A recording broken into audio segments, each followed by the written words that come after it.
بسم الله الرحمن الرحيم وبه نستعين.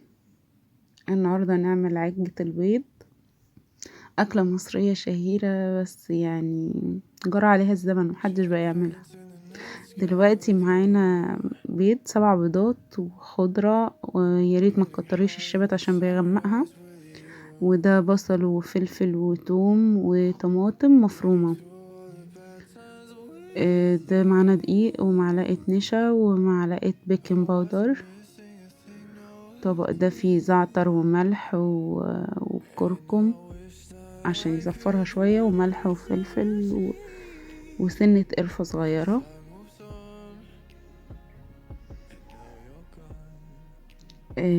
البصل والفلفل والطماطم والثوم المفروم اللي في الطبق ده تلت الكمية، احنا معانا تلتين الكمية. اخدتهم تسوية على النار، وهسيب تلت واحد كده بس ايه اقلبه مع الحاجات ني في ني.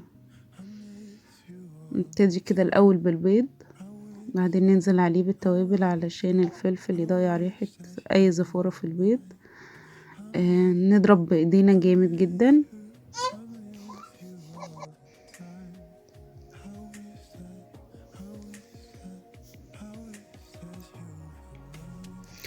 دول حبة كركم، انا كنت جايبة كاري بس حسيت ان هي محتاجة شوية كركم كمان عشان تبقى فاتحة واللون الاصفر اللذيذ بتاعنا ده. هنزل بالبصل بقى وبالتتبيلة بتاعتنا، بعدين الخضرة، وهقلب بسرعة. بعدين اخد حبة دقيق واقلب. ابتدت تنشف معايا، حطيت معلقة النشا ومعلقة البيكنج باودر، ولما لقيتها ابتدت تنشف كده هاخد معايا من الخلطة اللي معايا هضطريها تاني.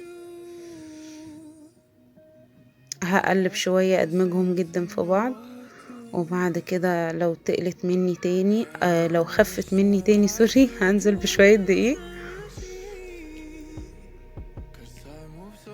يعني انا بحاول اخد من تتبيلة البصل واقلب شوية بسرعة، وبعدين انزل بشوية دقيق لحد ما هدمج كل الخليط في بعضه جامد جدا، وبعد كده هنزل بيه كله في قلب الصينية تاني.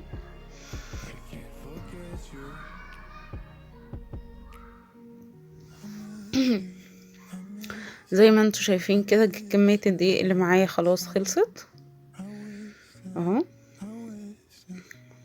هقلب بقى كله خلاص كده، كمان مفيش حاجة في الصينية، اخر حاجة نزلتها. هقلب تاني كويس جدا،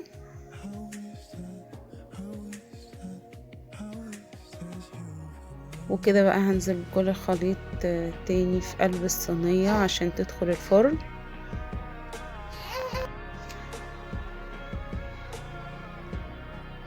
لونها جميل قوي فاتح معانا اهو زي ما انتوا شايفين، جميلة. هدخلها بقى معاكم دلوقتي الفرن اهي، بعد ما طلعت من الفرن سخنة جدا. انا هختبرها معاكم كده. هدخل السكينة هتطلع نظيفة زيها زي الكيكة بالظبط. ابتدي بقى احط اي حاجة على الوش كده عشان العين بتاكل قبل البق، والف هنا وشفا عليكم.